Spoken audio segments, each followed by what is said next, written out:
I was in college because my parents were like, you need to get a college degree. But I was literally like every weekend going to LA to try to get discovered, to get signed with an agency.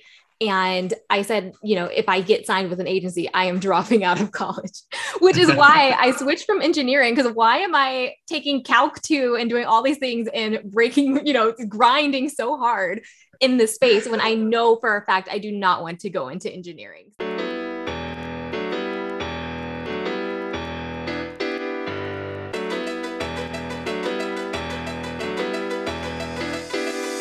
We all got an opinion, but can you back yours up? Where you get your sources from? Hope that don't got you stuck. We gon' check you and your understanding of knowledge. That's regardless if you finished school or went to college. Not everything is as black and white as it seems. This show here is about expressing what you mean. Whether you get canceled or whether you get flagged. Welcome to the Cancel Podcast with Elliot and Jay.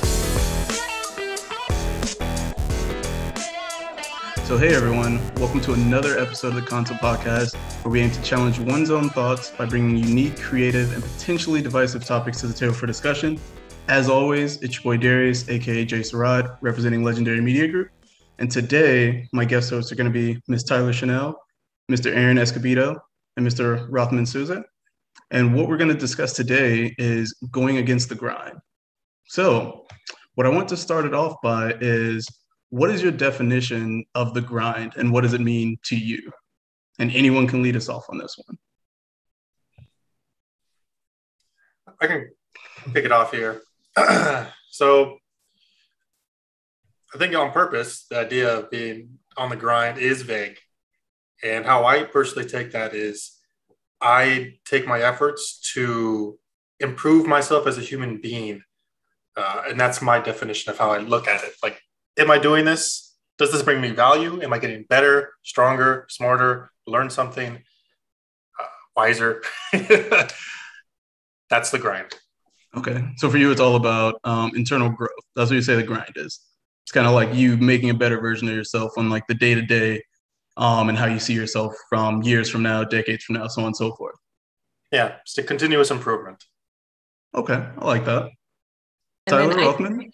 I think the grind is like, now that I have different feelings than I did before about grind culture. Grind is like literally exerting all of your energy, to achieve whatever that, that goal of yours is, or your internal project, whatever it is. It's using everything you have and almost exhausting all of your resources to achieve it. And you're literally grinding yourself down. So I feel like I have more of a negative view of the grind compared to Aaron. Okay, we will get into that too, because I kind of like that. So it's like if it's about pure exhaustion, it's more so of just putting yourself to the limit, like to your breaking point, and making sure that you get whatever you want and doing everything within your effort to reach it. Correct. That sounds right. Okay. All right, Rothman. My definition is very similar to Tyler's. It's about working yourself to the bone for a goal, and sometimes at all costs, with negative, effects on yourself. I have a more negative view on it. But for me, the grind is just, nonstop working yourself to the bone to achieve a goal. Okay, I like that.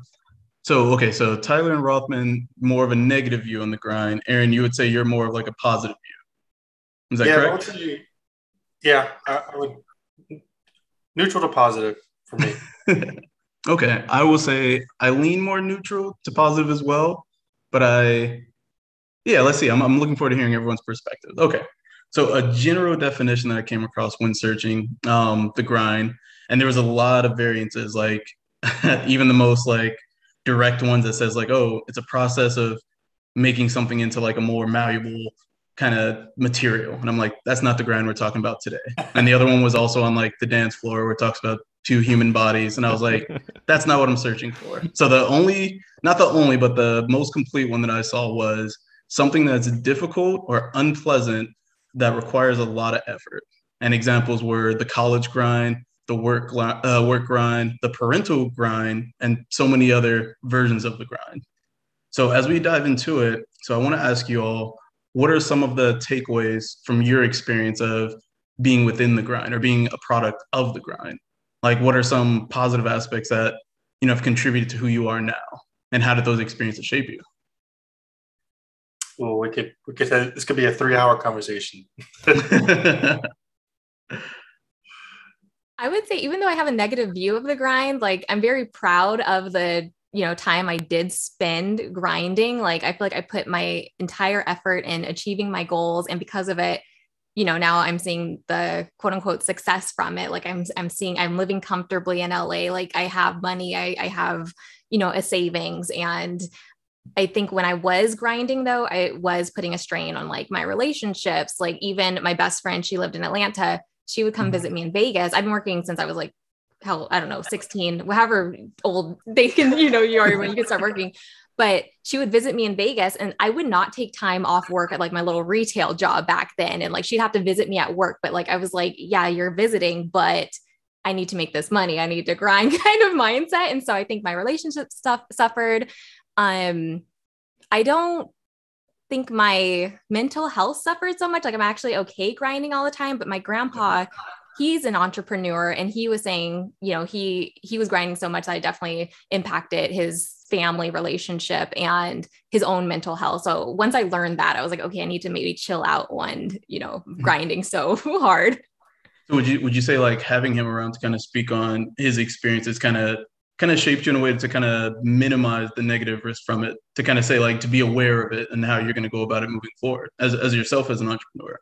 I think so. And for so long, like for me, like making money and like being successful is like my main goal in life. And now that I feel like I have, like, I'm comfortable in the money I've made, now I'm like, oh, I guess I should focus on these other things like health, like health is so important. That's something that I never prioritized.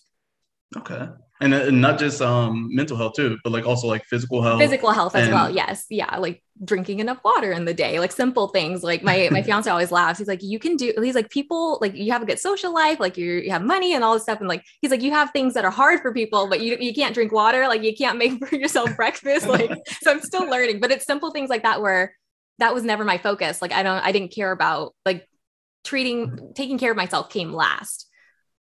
Okay. That's a pretty, okay. We'll touch base on that too then. Okay. Rothman, Aaron? I've had different grinds. I think for me, I've gone through different stages or different phases of different grinds. So, up until when I was, say, in high school, I didn't really have a grind. My parents were the ones that grinded for me to provide me with food, a roof over my head, clothes, etc. Once I, left high school and I had to, kind of start going into the real world, I had to start grinding for my own things. I had to start getting a job, start, thinking about my future. And that's when my college grind started. And so now that I'm done with college, I've started kind of like two different grinds. It's the job grind and also kind of like what Tyler was saying, there's the other things that I've neglected during my college grind, like my mental health, my physical health, and so now it's I'm working on those things. I'm working on those grinds. So I think once, I get to a point where I'm comfortable in my job, where I'm, no longer have to really, fight to get to where I need to be, or once I get to where I want to be, it's going to be a different grind then. Okay. So would you say the grind is ongoing? Like, do you feel like it's never really going to stop? You just feel like it's going to keep evolving into something different? I think so. I mean, it really depends on what your situation is. For someone who, say, may not have prepared for the future too well, they need to keep grinding for, to put food on the table, to, keep the roof above your heads. If you prepared for it, you grinded in a certain way such that, you can retire, then, it may stop there, or something else may come up. A family member comes down with an illness, and now the grind is taking care of them. Okay. Aaron, what about you? What are your thoughts on it? Yeah, so to your last point, Rothman, I think I agree with you in a sense. I don't think the grind ever stops. It's a continuous growth of a person, because life happens, things happen. And I think actually, in my opinion, if you chose to stop grinding, I think it'd make you very unhappy as an individual. I think we need to have personal growth, and we need stuff to do. As human beings, we're gonna get bored. Like retirement sounds great on paper, but you got to do stuff still. That's why people who live the longest are still doing yoga. They have gardeners. They're doing activities just to keep on going. So you would say it's. Oh, go ahead. Sorry about that. Sorry. Yeah. Other than that, for myself, I feel like I grew up in a very work ethic culture. So I'm Hispanic. My family was very hit hard with like, if you're not using your hands, you're not working. So like, it's very like strictly like physical labor. Yeah. Sort of. Yeah. Yeah. And I think that's a lot of Hispanics in America where the working class is, you got to work. That's just what it is. There's no fun isn't a thing. You have to put food on the table for your family or provide for somebody else in some form or fashion. And that's just how it goes. There's no discussion for it. Like my family, they ran a newspaper. So on the weekends, I would wake up 4 a.m. with my dad and we would go deliver papers. That's what we did. Like, that's just how it was. Eventually, like I got into the car world, and if you're not the one wrenching your car, you're not working. Like, you're never going to make it. The goals you have are never going to be achieved unless you put in the work that you need to get that, make that goal happen. Okay. Did you also embrace that? Like, as you became an adult, did you embrace that work heavy, minimize kind of fun approach as well? Or did you want to stray away from that and kind of see like what kind of benefits there were from incorporating the fun aspect? Yeah. So for me, so my family, like, eventually I got kicked out of my home when I was like 15. So I was living homeless for a long time in my life. So I feel like my teenage years and early 20s was stripped away of any fun because I had to survive. Right. Living homeless or sleeping under bridges or in your cars for years is not a good look. So you got to do what you can to try to make it. So I never got to have any fun. And then eventually I would go back to college. It wasn't that much fun there either. I never went to a college party once in my life. Yeah, but there's also engineering, though. That's a sacrifice. That's true. But I knew I wanted to do that because I knew the work and effort I put in here would pay off. Mm-hmm. That's why I chose this route. Okay. Now it's funny because I've been out of college now for 2 years, and I think I'm finally in my 30s. I just turned 34. I just joined the 30s club, so yeah. And now I feel like, I've never lived a life. And now I'm trying to incorporate it more where, I can go to a concert now. I can like go on a hike or just go around and like do things like what normal people do, in quotes, that I never got to enjoy. And now the fruits of my labor are showing themselves. Okay. It's definitely paying off at the end. See, I think that's a good transition because the next question I want to ask all of you too is like, what are the ways that you all kind of embrace and adapt to your mental health or your physical health as well? Because like for Aaron, it does seem like now you're kind of making up for that lost time and really bringing that now into the present. So you can now enjoy going out, whether it's, an active socialize with other people, if it's just enjoying the environment, like things of that nature. Like how do each of you kind of like embrace that, and kind of what activities do you do to ensure that your mental health and physical health too is all happy and in line with one another? Well, I still like to run marathons. I go to the gym still, do my thing. And other than that, Portland's perfect for that too, by the way. What was that? I said Portland is perfect for that too. Oh yeah, for sure. Yeah. For sure. But now it's funny, I make it a point to like go out on Fridays. Like it's important. Like I'm supposed to do it. It doesn't mean like I'm not partying, but like go to the bar, go somewhere that I haven't been yet, and just like sit and enjoy a drink. Like just be out there. Because one of the things the pandemic world has taught me is like, well, I don't like sitting on my chair for 8 hours a day. So I literally am a dog. I take walks like twice a day in the middle of the day. And fortunately, I live next to a river and like trees. So that's always nice. But getting out there and socializing just as a human thing to do is really important for me. Nice. That's actually how I made it through college.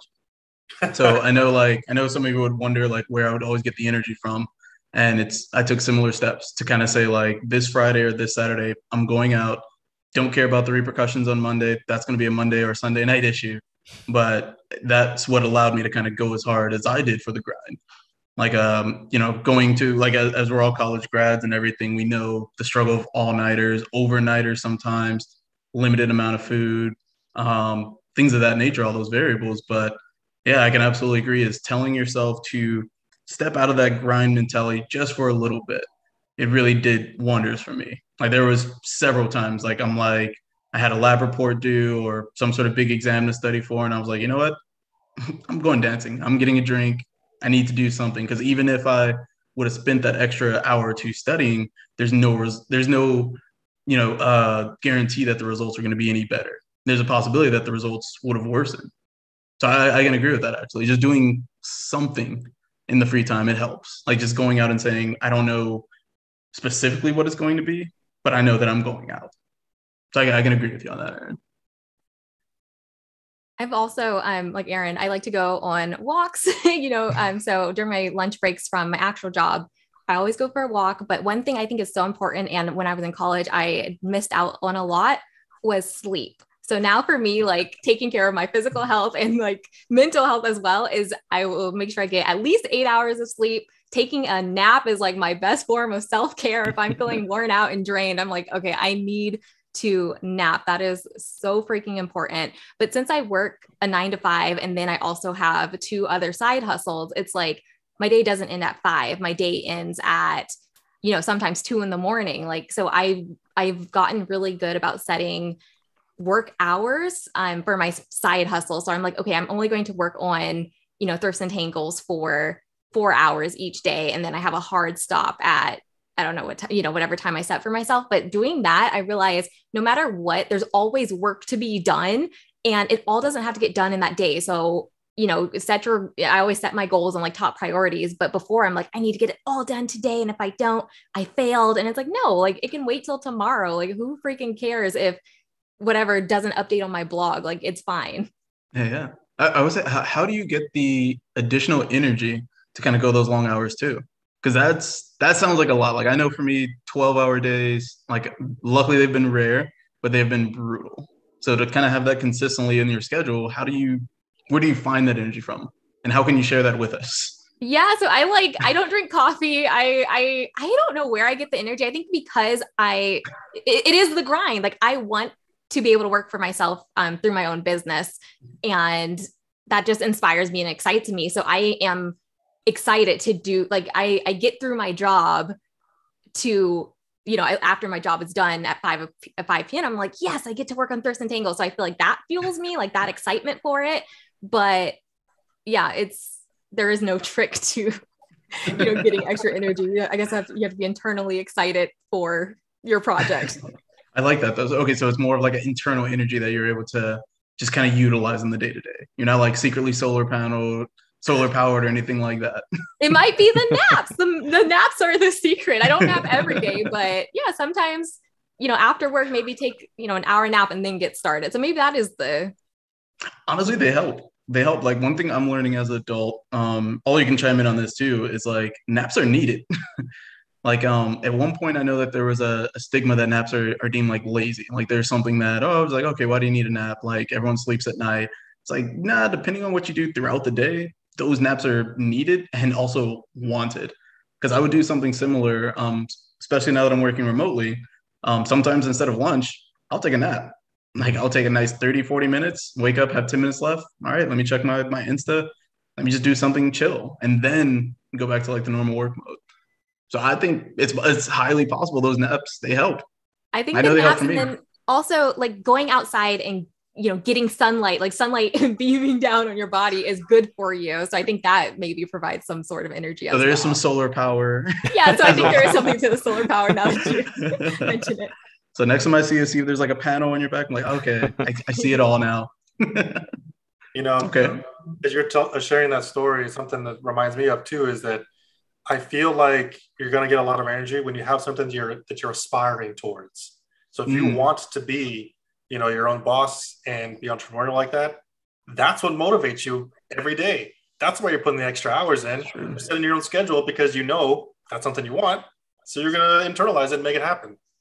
That's true. And I like it's not that. something that like you're dreading, you know, it's something that's fun and you already enjoy it. So yeah, I think that's true. I can give an example. So one of the things that my boss wanted me to do was take the professional engineering exam for our field. And so you have to study for this, you know, outside of work. You know, you can't, you know, when you're at work, you know, you do work. And so I had to make time for this. And this is an exam that's only offered once a year, right? And it's, you know, all PE exams are pretty difficult. You have to dedicate a lot of time to it. And for me, there was the financial incentive. There was also kind of like the prestige, you know, incentive, having the title next to your name. And I dreaded it. I absolutely hated it. It's not something that I'll be like too open about it, because I was able to like pass the exam and like, you know, just put in the work. And even though I wanted it, it was still difficult, you know. And there was some love and some hate in there as well, but I definitely did not enjoy it. And I think one thing is, you know, not all. I think we mentioned at the beginning of the podcast, not all grinds are pleasant, but sometimes they're necessary. You know, if I want to continue in my career, I need to do this grind. And you know, I could do it next year, or I could do it now, and because I don't know what next year is going to look like, and I'd rather just get it over with now. I dread it every single day, but you just got to do it. Yeah, and you got through it, and you did get your license. So congrats on that. No license yet. I need 4 years experience. I just passed the exam. Well, the hard part's over. The hard part is over. The time restriction is the only thing holding you back for now. Yep. So once that requirement is met, that's when I'll give you the formal congratulations. Yep. But I will say congrats on passing the exam for the time being. Thank you. So, you know, so what? Yeah, go ahead. Rothman, real quick, is that, you know, so we all did our college grind thing, but for me personally, I don't think I've ever like done something where I was like, I really dislike that, or like I didn't enjoy that experience. When it comes to at least school or tests, or even just in life, I can't really say like that thing sucked and I hated it, but I did it anyway. Maybe it's just like a mindset thing for me, but I feel like I enjoy the difficulties of stuff. Well, sometimes it's nice too, like Rothman, I'm sure when you finish the exam, you were proud of yourself, you know, because if it's a difficult exam, so even if you're dreading it the whole way, there is some kind of thing where it's like, you know, okay, maybe, you know, that was, you know, it wasn't as bad as I made it out to be, or maybe it was, because I switched out of engineering after 3 years. I'm like, I can't. So. Right.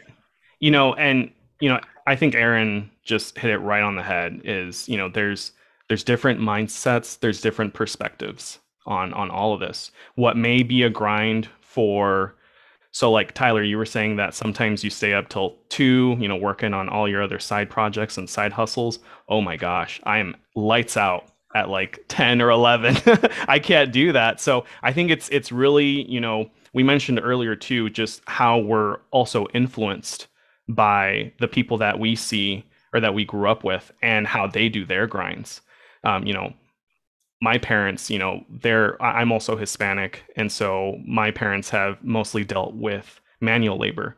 And so I've seen how they grinded, and that has kind of given me an idea of how I think, you know, the grind should be. And as I've grown, you know, and seen, you know, how different people do their grinds, I've taken in that information and kind of modified it and be like, hey, maybe the way they did their grind, I don't agree with it, or it's not for me, but I can take a little bit of, you know, someone else's perspective or methodology and incorporate it into my idea of the grind.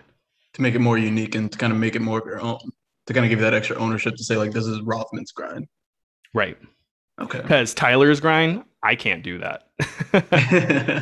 But I'm sure with my grind, there's some things that you guys are like, oh, you know. Just got off the clock, just got on my chill. Called on my homie Brent to see what be the deal. What you trying to do? I'm just trying to heal. Hella floated, never bloated's what I'm trying to feel. Hop in the whip and